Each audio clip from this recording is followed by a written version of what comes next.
Welcome back to this channel. This is Jay from Alissa and Jay. Today I am excited to share some of my opinions about several different cameras and lenses that we had the opportunity to play with during the Zoom Camera Fair in Thailand. This fair happens every 6 months, once in March and again in October of every year.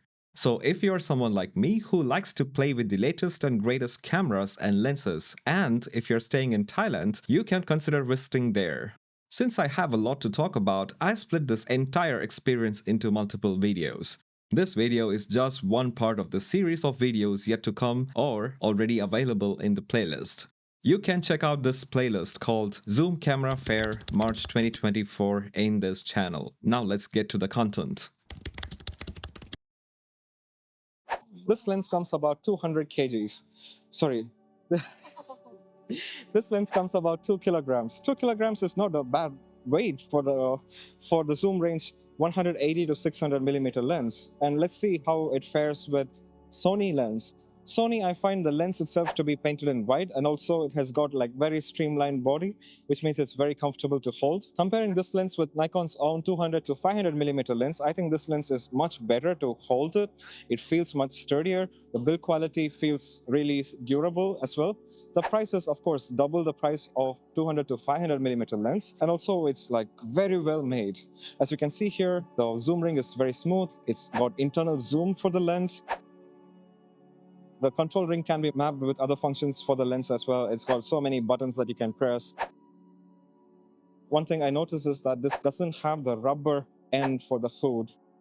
I don't like the lock for the hood for the purpose that you have to always find the lock to remove the hood. For the mounting, the lock is great. So you just need to press it and then like you can mount it. But when it comes to removal of the hood, you have to search where the hood lock is. Otherwise, you will not be able to remove it. Unlike Sony, there is no lock, so it's just convenient to remove it like this. It doesn't have the alignment groove thingy, which means that you don't know when it aligns. That's why you see here, the alignment is not there between the dot and the line. So that's a bummer. You will never be able to align it properly once you realign it. You know what I wish this lens had? This lens had this Arca Swiss mount compatible handle as well. That's a miss here. They could have done it, but no. But otherwise, it's a great lens. Nikon is making amazing lenses, and especially this mounted with ZF camera or Z8, it's gonna perform really fantastic.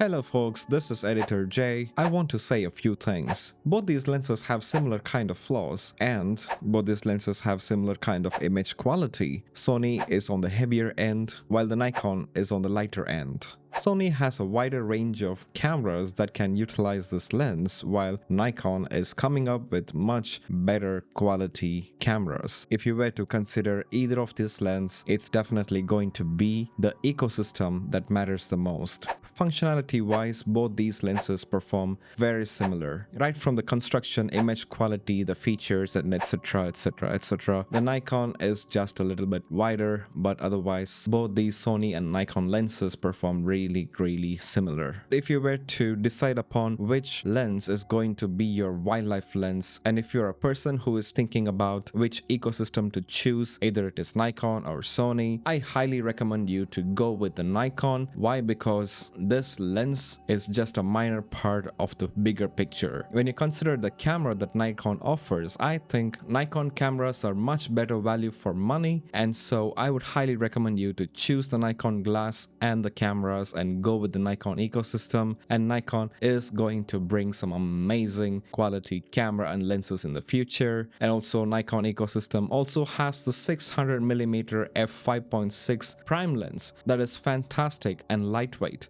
You might want to upgrade your 100 to 600mm lens to that 600mm f5.6 prime lens. So consider that and make your decision if you were new to decide between Sony or Nikon ecosystem. You wouldn't go wrong either way. Sony does have amazing cameras, but I feel like they offer less value for money compared to Nikon. But Sony cameras are still great in the future. If Sony brings out a camera like Nikon Z Z8, I would definitely buy that kind of a camera. So in my opinion, if you ask me, Nikon Z8 is the best value for money camera in the market today. So that is my opinion. If you were to choose between these two ecosystems right now to buy your first wildlife camera and lenses, I would highly recommend you to go with Nikon. And if you are in the Sony or Nikon ecosystem, and if you are choosing to buy either of these lenses, I think you wouldn't go wrong buying either of these lenses. They are sharp, they are well built, and they do perform really well. That's it for the video. Thanks for watching it. Meet you in the next video.